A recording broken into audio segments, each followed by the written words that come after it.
आमच्या घरात रूल होता की सकाळचा रियाज झाल्याशिवाय दुपारी जेवण मिळायचं नाही, संध्याकाळचा रियाज झाल्याशिवाय रात्री जेवण मिळायचं नाही. बापरे. सो आणि मग शाळा? शाळा मधल्या वेळात म्हणजे आधी रियाज म्हणजे माझ्या मैत्रिणी नेहमी माझा हेवा करायच्या की तुझं बरं आहे ग, तुला आई वडील कधीच फोर्स करत नाहीत अभ्यास कर.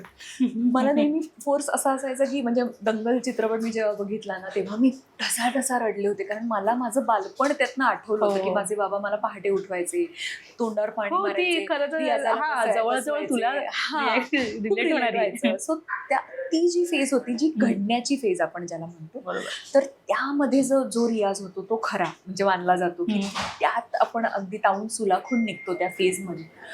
आणि नंतर मग रियाजाच्याही वेगवेगळ्या संकल्पना आहेत, म्हणजे ऐकणं हाही एक रियाज आहे, उत्तम गोष्टी वाचणं संगीत विषयक हाही एक रियाज आहे, म्हणजे फक्त आवाजाचा रियाज हे तर आहेच. म्हणजे सो अशा विविध प्रकारचा रियाज सुरू झाला.